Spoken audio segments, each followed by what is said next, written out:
Welcome to Marketing Rebels Breaking Business Barriers. You've joined us for a special series called Marketing Momentum for Mental Health. We have Nemisha here today, and she's going to tell us a little bit about herself, why this topic matters to her, and why it should matter to you. Nemisha, welcome back to the show. Hello. Thank you for having me. And well done you for allowing this beautiful series, but the depth of this topic to be put out there in the world. I'm so grateful for you and everyone who gets the opportunity to experience such goodness from so many different beautiful souls. So thank you. Wow, goodness, now I'm all bashful. Go ahead and introduce yourself, Nemisha, because you are one amazing person who has been through some highs and lows and navigated that space with a lot of grace and honestly inspiration. Oh, well, you're amazing. So thank you. My name is Nemisha Patel Erin. I am a mindset coach and meditation guide, predominantly working with high achieving women, which is me, of course. Yes, I guess the story is that I worked on myself and did my inner work to get me to this place. And I love the word that you use, which is grace, which is such a lovely way to be. And that's what I'm all about. What I do is what I believe, and what I believe is that when we manage our mind and when we connect with our heart, we get to see ourselves and see the world and do whatever it is that our soul wants us to be doing in such a loving way. And that's what I'm all about. I love that. And what's interesting to me is that, like, we've chatted on a number of occasions in the past. And I know that your statement, I worked on myself first, was a very simple way to say that you were put through the ringer and you rebounded with a resilience that can only be held in a space where you really nurtured your own mental health and well-being. So I'm going to ask you to maybe share a little bit of that story and talk about how you navigated the maze that you were in when you were struggling with, well, of course, your entrepreneurship and corporate life, but then also illness and major life setbacks that you used as a launch pad. Yes. Yeah. That was a big ask. I know. So I was just like, okay, tell me what was the first bit, because I was onto something, and then I was just like, oh yeah, and that and that and that. So there's like so much I could go. That's right. It is so much. So where does it begin? Let's start at the beginning, where every good story begins. Yes. Where is the beginning? I think for me, based on this topic, it really is an opportunity for us to see what is reality and what is going on for us. And I think that's where I found myself, which was, and I describe it as a gift wrapped in sandpaper. Ooh, that's good. And that's where I found myself. And it was, it was 2018. 18 years in corporate, climbing the corporate ladder, did some amazing stuff, amazing achievements, got the MBA, met my husband, life was good, had 2 kiddos. All was well, let's just say. But I got sick. Nothing to do with nothing, cocktail of 3 different viruses. And for the first time ever, I was off work, and you could describe on my knees. But that was the moment for me where I grappled with the challenges of what I was facing. My little one was 1, and my daughter was 4, so my boy was 1. So I had that element of being a mum and taking care of them and my duty and responsibility to them. Then I had the work stuff in terms of, the responsibilities, commitments, this whole letting people down, what will they do without me sort of thing. And then it was me. And it's like, oh my God, who am I? And what's going to happen to me? And the uncertainty and the fear and the risk associated to, will I get better? Yeah. And that lasted quite a while, did it not? Yeah. So in the end, I was actually off work for 6 months. And it was just this continuous cycle of being signed off work month at a time. And then, I could really sense that this is something serious. The first month I was like, oh my God, this is like, I should be back to work by now. You just can't even imagine. And I just wasn't getting better. Yeah. And ironically, if I may, I lost my voice. Oh. It was all here and I lost my voice. But as I say, I kind of describe it as gift wrapped in sandpaper. And thankfully for me, through this process, and that's where this whole kind of mind, body and soul, mental health, spiritual goodness, all the things which for me are all interrelated, actually helped me get through it. And, I feel like I found my voice. It was almost like, there was a part of me that needed to close. So with one closed door, a new door opened. And so how did I'm curious, because I've reached points where illness overcomes me, or life happens in intensity, but usually it only lasts for a month, maybe two max. I did have a spell a few years ago for about 2 months during the summer that it just was chaos, and I felt really down. I felt very defeated, like what next, right? That sense, when you're doing that on repeat for 6 months or longer for some people, where were you at in your headspace, and what got you to turn that corner to start focusing on? Because I feel like you just described a transition, a very profound transition, in a few words when you said, well, that's when I focused on my heart and soul and body. And I'm like, wait, What was that? that was big. Yeah. Tell me a No, little bit more about that. yeah, no, you're absolutely right. In the moment, it was very real. And, that was a version of me back then. So obviously now I have the learning, and hindsight is a wonderful thing. But in that moment, especially in the early days, yes, it was tough, it was real. And I was very much looking back and looking forward with so much worry and fear and anxiety. And I think for me, it was the present moment was the thing that I really settled into and found a way, because I couldn't change what had happened and I couldn't predict what was going to happen. All I could do was focus here with where I was, what was happening, and see it from a place of goodness. And like, I think the key thing for me, well, there's a few things, but really my mum was so key to that, because she's spiritual, and clearly you turn to your loved ones at that point, because you're not, your colleagues are now a little bit removed because you're at home and they're busy working, and so you tune into your loved ones. And my mum was just there, like day by day by day by day, constantly, not with me physically, but just feeding me all the goodness and reminding me of some of the things that would help. And really, that's what I was doing. So I was sat at my kitchen table by myself. So the kids would go to their respective school and nursery. My husband would go to work, and it was the first time that I was alone. And meditation and journaling and savoring the moment of where I found myself was the thing that I just kept on anchoring back to. Because my brain wanted to go to, yeah, but what if I don't get better? Yeah, but what happens if? Mm-hmm. And there was so much of that. And I was going through, I lost track of how many blood tests and how many things I was poked and prodded. And, it's just, as you said, it was like one thing and another in terms of me going to figure out what was going on. And, mm-hmm. and nothing was cut. It was all inconclusive. It's like, no, someone of your age, your being, you should just get better.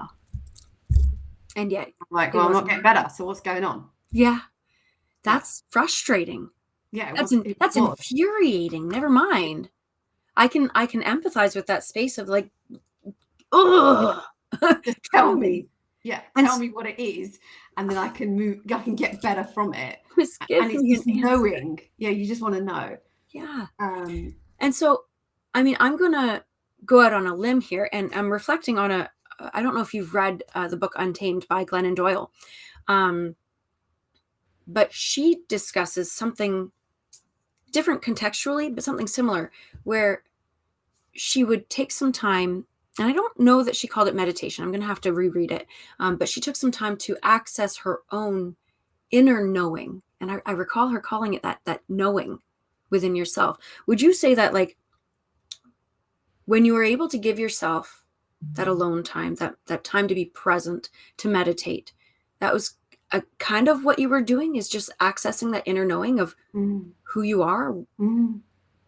Yeah, absolutely. And I like, and that's how I see it, which is it was exactly that. It was a gift wrapped in sandpaper from the basis of, here's an opportunity for me to slow down, to pause, to connect with me, to connect with what's most important to me. What's my purpose? What am I about? Who am I? It's some of these deep spiritual questions, but they're so important for us to explore. And until then, I hadn't.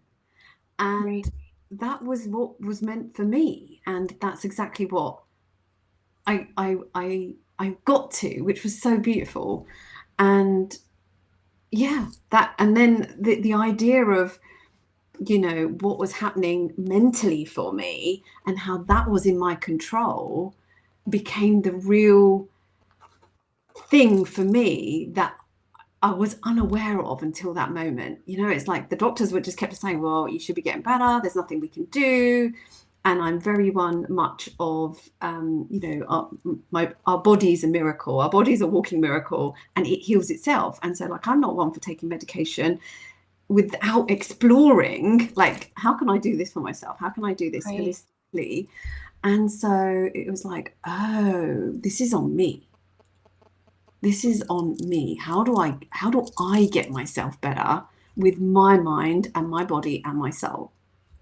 That's really interesting. And I want to just put this into, and I knew this, I knew intuitively that this was kind of where we were going to go, because I knew generally what your story was. But now I'm realizing, if we open this up, let's crack this nut open and say, entrepreneurs, typically ambitious people, like you say, high achievers, we tend to get caught up in the busyness, the everyday. What's next? How can I solve this problem? This is a problem, and we need to solve it, and we need to do the next thing and keep going and chug, chug, chug. And it can be really challenging, I speak from experience, to stop, to breathe. And in fact, sometimes, and this is something that I do practice and preach, is to pull back. Because we always want to be 3 steps ahead.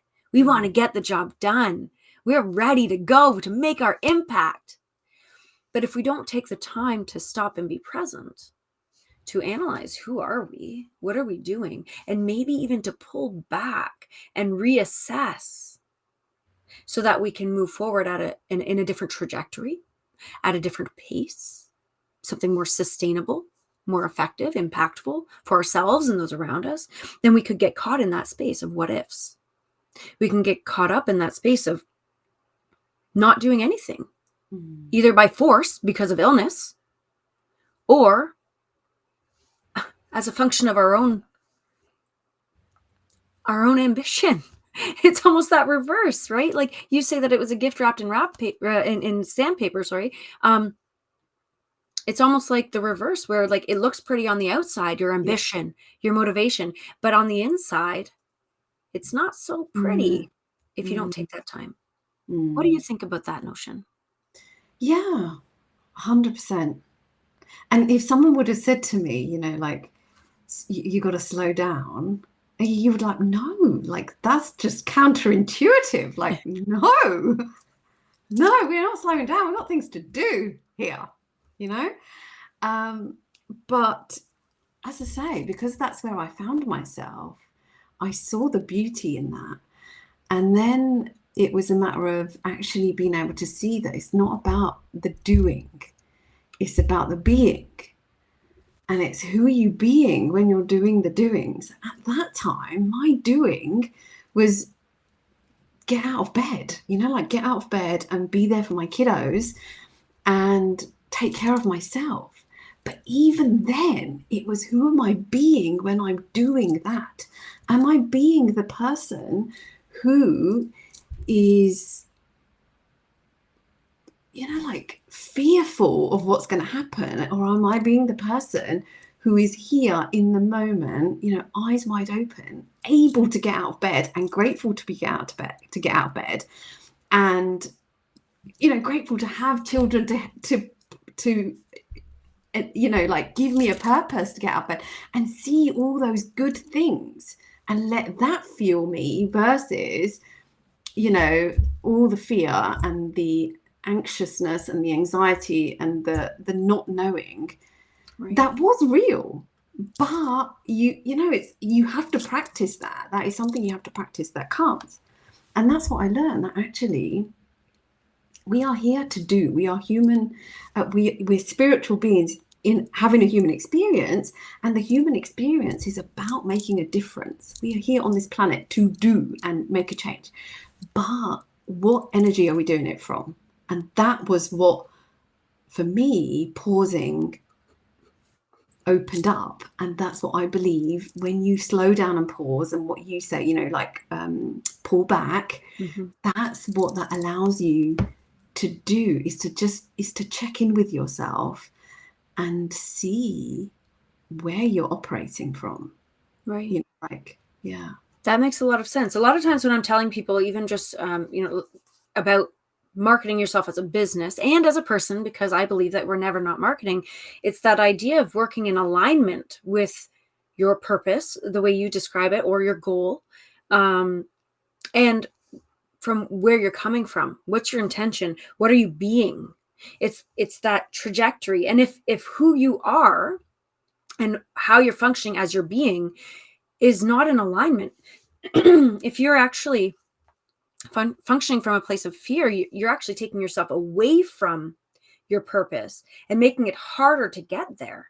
Whereas if you were in a space where you're functioning in a place of gratitude and presence, and purpose, then you're going to get closer and closer to that goal, to what you're meant to be doing, to your health, physical, mental, emotional health. You're able to function in that space better when you're intentionally being present, yourself, authentic, connected, all of those amazing things, whatever it's true to you. You'll be able to accomplish those things a lot faster. Sometimes I guess that takes slowing down, stopping. Yeah. And for me, like, what does that mean? What does that look like practically? For me, that actually is taking a moment to reflect. And that could be 1 minute, even, like just taking a moment to breathe, right? It could be as simple as that. Or it could be taking a walk, or it could be having a cup of tea, or it could be journaling, or like you get to decide. Stopping or slowing down, however it's not like this big chunk of time where like you do nothing and you just wait for something to fall out of the sky. It's like, no, you get to decide what that looks like for you. And sometimes it could be a luxurious amount of time. I don't know, you might have go on a retreat, you might have a holiday, you might, it could be something completely different that takes you away from some busyness or something that's keeping you stuck perhaps, or overwhelmed. Right. But other times it could be literally just taking a deep breath, just stepping away, getting some sun, whatever it might be. But something I was going to say, actually, that what the thing for me in making it real and making it practical is like, for me, what I did in that moment, and what I consistently use and certainly teach is about control. Mm-hmm. And in that moment, it was really reminding myself and grounding myself in what is in my control.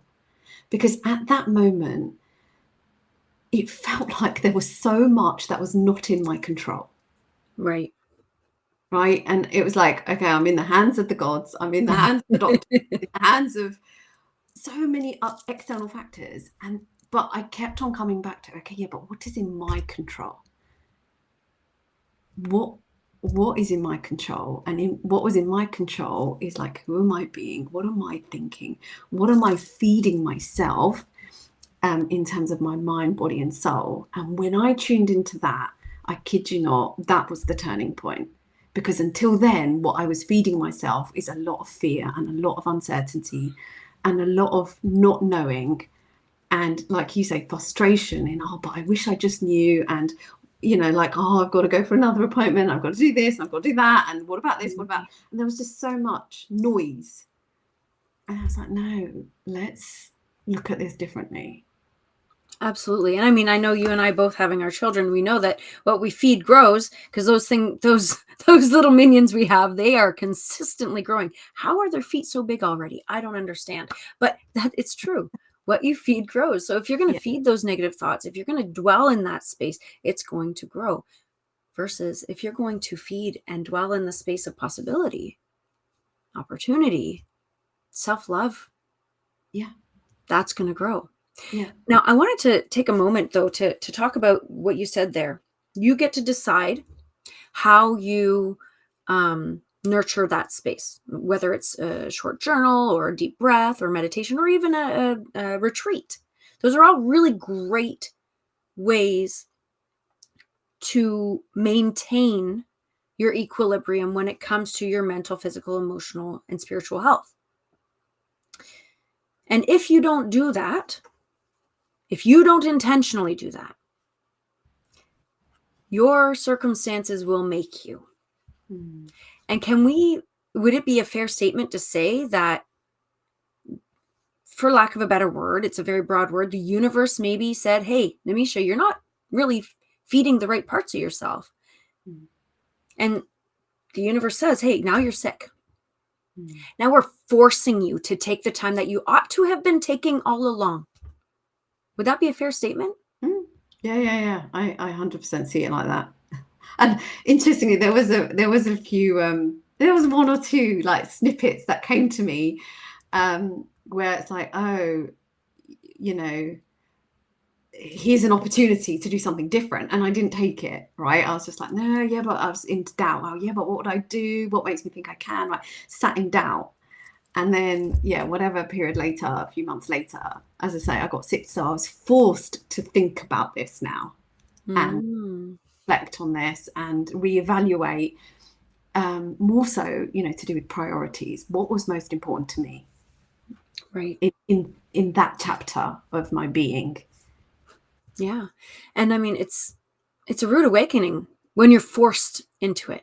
And so, I mean, obviously for anyone who's currently going through a cycle of burnout or chronic illness that really has you stuck and you're in the throes, or you feel like you're constantly doing in your business. And we know that as high achieving, ambitious people in general, whether it's in your career, in your business, you're always looking for the next thing. What's the next thing? Let's go. And you can get caught up in that, and you can ride the high.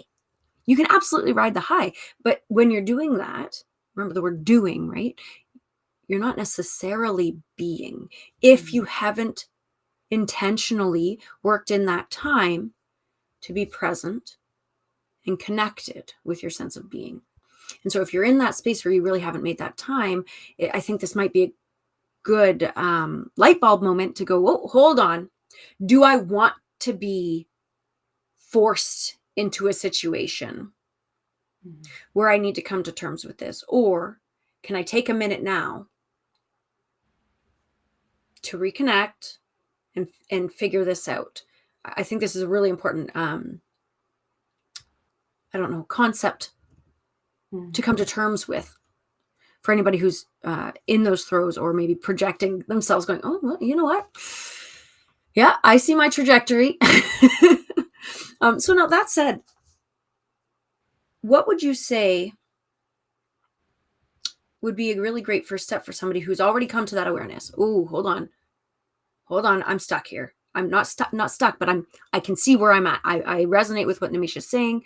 What would you say would be a really great step for them to take to internalize, process, whatever? I'm not sure. You're the expert. Well, first of all, I would just say, like, well done for getting to that point. Awareness is the precursor to choice. So when you know, now you can consciously decide what your next best move is. It's, for me, it's the people who don't know. And that was me, right? I didn't know there was an alternative. And I would love for those people to really think about just how are they feeling? How are they feeling? And that is your best gauge for where you find yourself, no matter what you're doing, no matter what's going on.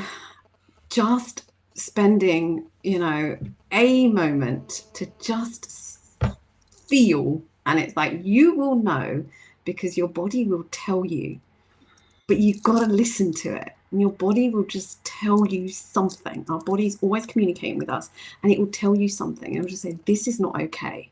I do not feel good. Or I feel tired, or I feel overwhelmed, or I feel frustrated, or I feel sad or disappointed, whatever it might be. And it's a few words. That is your trigger. That's when you know something is off. It might be something small, it might be something bigger, it might be something at home, it might be something at work, it might be something to do with you, it might be something to do with someone else. Like, who knows? But that is your trigger. How do I feel? And then you can explore and dig a bit deeper. But when you know that you're in that space of something's off, something's not quite right, now you have a choice to unpack it. And that could come through various ways. But essentially, it's talking about it, verbalizing it, journaling it, like trying to get it out of your head. Because when something's in your head, it can be very muffled, it can be very loud, it can be very heavy and confusing and noisy, and you can't make sense of it.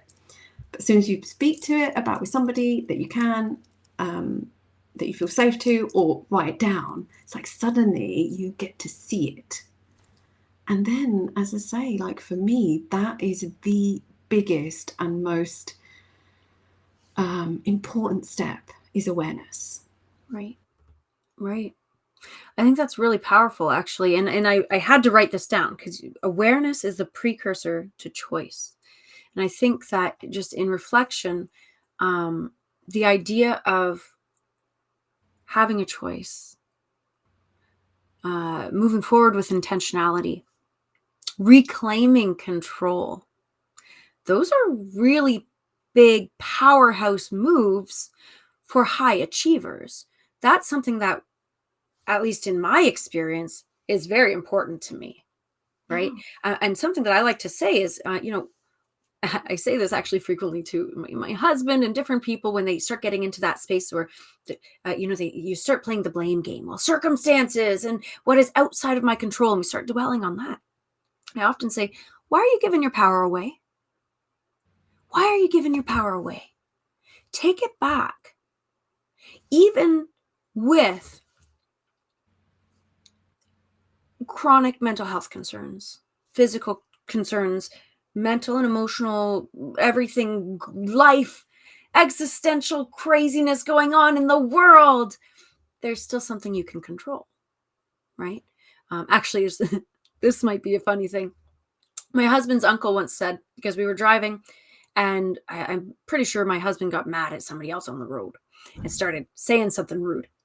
And his uncle said, don't worry about him. You can't stop other people from being a-holes, but you can stop yourself from being an a-hole. So let's work on that, right? Control what is within your control. So I feel like we rode the rainbow of things that we could talk about within this little house here. But I know you have a wealth of knowledge that resides still within you. So I'm going to invite you to share some final thoughts and tell people where they can get a hold of you, because there's so much more we could dive into from here. We just don't have the time today. Oh, thank you. Yeah, I mean, what a deep conversation. I think for me, really, what I love the way that you put those three things together. And that is what I would say for anyone experiencing anything that, feels off. Like, just know that you're human and you get to feel that. Like, you get to feel what you feel. There is no right, there is no wrong. It just is. But when you know that, like, then you can really seek support. And, like, we are not alone. When we have these times and episodes in life where we do feel the heaviness, we do feel like we're alone. But, like, deep down, like, I would just invite you to think about, like, who's one person I could turn to. Zero judgment. Like, be sure to know that that person's there for you, just like you would be there for another. Like, it's totally, you're reliable for someone to reach out to you, and so you have that person as well. And yeah, I mean, we had this beautiful conversation last time, and so it would only make sense for me to mention it here again. The number one tool you have is the power of your breath. And do not underestimate how much your breath can support you in any given moment to do with anything you are experiencing. And if you take one thing away, is just find a way to connect with your breath. And that seriously just means put your hands on your heart, your hands on your belly, and take a deep breath. Because when you breathe, you consciously, you bring calm. It just happens naturally. And that is the number one thing that we can all do. And then you can act. That's amazing. So I could go on, but yeah, that was what I would want to leave people with. So that said, I will let everybody know that if you want to connect with Nemisha, you can go to her website, nemishapatelowen.com. It's in the show notes. You want to connect with her on socials, reach out to her. Trust me, you want to. You say hello and we get hello, how are you doing? It's a beautiful day. It's just everything is sunshine and daisies. It's lovely. Nemisha, thank you so much for having this conversation with me. You're a joy as always. To everyone else, remember that this is not the end of it. We still have more conversations to come. So make sure that you comment, like, subscribe, and follow to make sure you do not miss out on all of the wealth of knowledge that's coming in this space and beyond. With that, I hope you all have a good, really, honestly, from the bottom of my heart, the deepest of my breath, have a really great day.